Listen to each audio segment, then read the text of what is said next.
Hello. This is Tom from Tom and Ruth Philippine Adventures. Today I want to talk about schools, private schools, public schools, schools. I'm sitting up here at the Blessing House. It's a beautiful day here. We are in El Nino, and there's a lot of winds here. So the temperature's going to vary quite a bit, and the wind's going to be here at least until May. So it's really beautiful and nice. You may hear karaoke, you may hear chickens, you may hear dogs, you may hear kids playing, you may just hear just a little bit of everything. But they're over there looking at me like there's an American or something up there, and they're just staring. Uh, uh, so today I want to talk about schools, public schools compared to private schools, if they're worth it, things like that. Ours in a private school. The school itself is a good school. She's been there. This is her first year, and the fees on the school is it's going to cost about $700 to $750 a year, including the projects and things. It may get up around $800. I don't have a final figure. That includes a monthly pickup when they come pick up the student every day from school, and we pay a monthly fee of about $60 a month, between $50 and $60 a month for her being picked up from school. We pay a computer class school of $3 a month. Initial setup is about excuse me. Um, it's a hundred. Excuse me. It's 5,000 for books and 5,000 for enrollment and things like that in the first part of the year, which is $200. Then you pay a monthly fee thereafter. Certain times of the year they have projects and things like that you'll have to do and buy things for, but it still figures out about $50 to $60 a month. So you have your $200 first part of the year, and then $50 to $60 a month for the school itself, for them to pick you up, and for the school charge. Now, if you think about it, it's really not bad. They go to school, they give you a calendar, they let you know when the school is going to be out. They actually give you a plan of action, so you know that okay, she's going to be in school until this date, and she's going to be out this date. In the public schools, they do complete opposites. You don't ever know when they're out of school. They could be just a day come up and they'd be out of school. A lot of cases, the teacher can be called out of the classroom and go to some other thing, go another project or things like that. So in public schools, it is very hard a lot of times for them to get the full school year in. In public schools, they can have as much as 100 to 120 students in a class because they're overwhelmed with students. So what they started doing is splitting the day. So students will go to school at 6 a.m. till noon, and then 1 until 7, or 6, depending.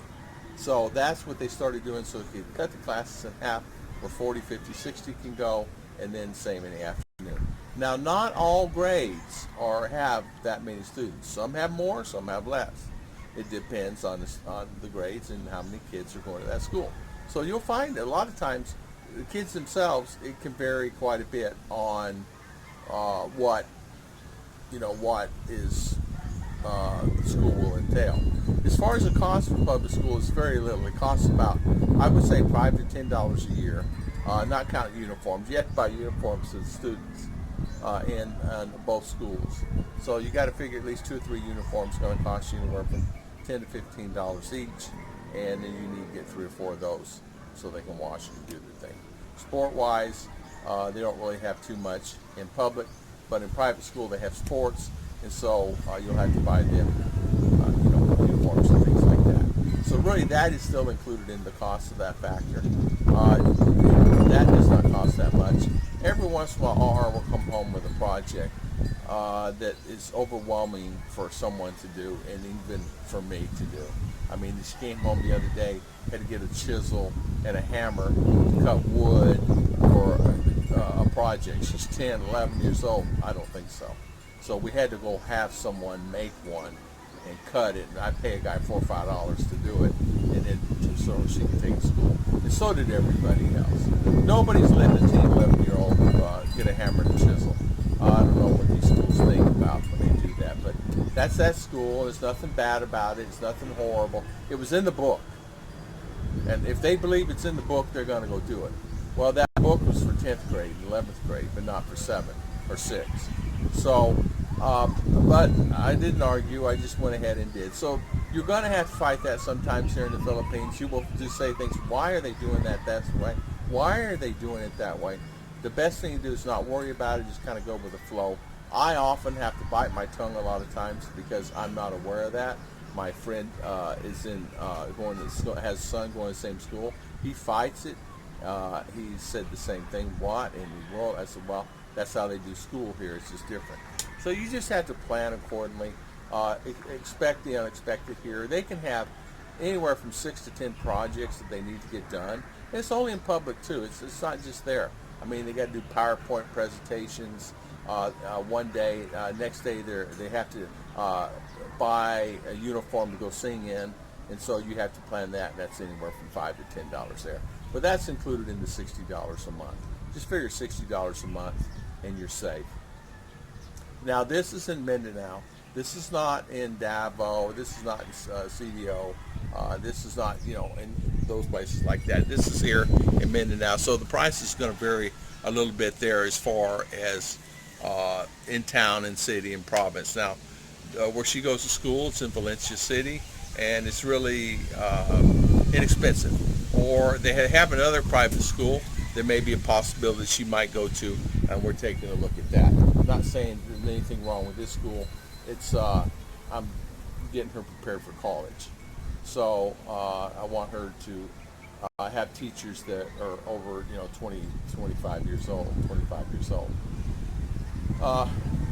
A lot of the schools, the public schools, the teachers are overwhelmed. They're stressed out and overwhelmed because they're overwhelmed with students, they're overwhelmed with the projects they have to do, and overwhelmed with things like that too. So you'll find the teachers are overworked, and in some cases underpaid, depending on what they have to do. Some are required.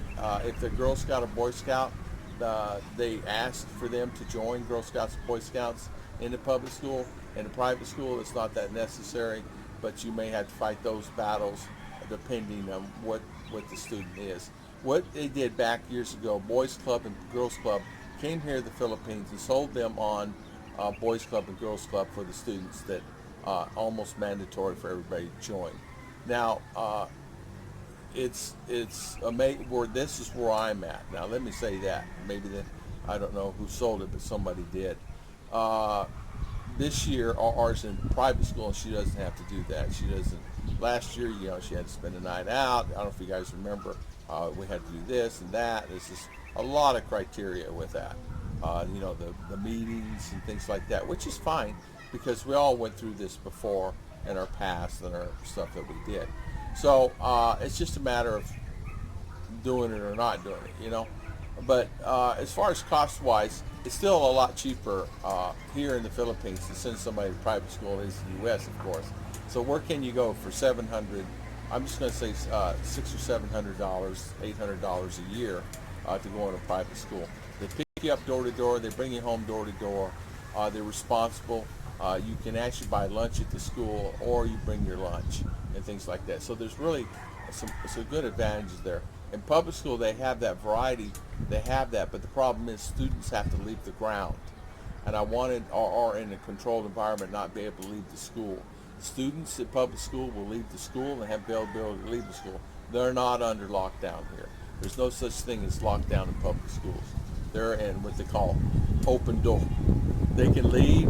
If a student decides, I got to use the restroom, and leave the classroom and not come back, they can leave the classroom and not come back. And hopefully the teacher is strong enough to keep up with the demand and keep up with these students to make sure they're not roaming the streets or at the mall or wherever they're at going to town. We often see that a lot. There's no truant officers and things like that here. There's no one to guide that and make sure that they actually go to school. We'll have a lot of students in the province that don't even go to school at all. Get to 5th, 6th grade, 7th grade, tell their mother they don't want to go to school. Mother says, okay, you don't go to school. So that happens quite a bit here. So you have to be do your due diligence to make sure your child. So if you're getting with someone, a husband or wife, and they have children, make sure that they're going to school, because that's one of the biggest things it can be an advantage for them in the future no matter what. But yes, here sometimes they will say, "Oh, it's okay. You don't have to go to school today." Well, no, you're going to school. You know, in my mind, no matter what, our is going to school. No matter, she's going to be put in that school. I'm going to make sure she's in that school. I'm going to make sure that if she's sick, she can't help it, which is no problem about that. If you're sick, you can't help it. But I just want to talk about schools, public and private schools. There's an advantage to having them in private school. It can be expensive for a farmer that's farming and be hard for him to do that. But on the other hand, the public schools are great and fantastic. Got some great and wonderful teachers. I have a lot of friends that are teachers. They do a great and excellent job. It's just their hands are tied too. You know, I mean, in fact, there's a school right here in front of me. Or don't go to that school. Her mother went to this school. Ruth went to this school, but then they transferred to the town because the teaching is different. They a lot of times they don't get the books out here. There's just it's normal Philippines, meaning they get books, but it might be last year's books, but they don't get all the curricular books that they need to get. So which is sad. I want to thank everybody for watching. I want to thank you everybody for coming on our channel, and thank you so much.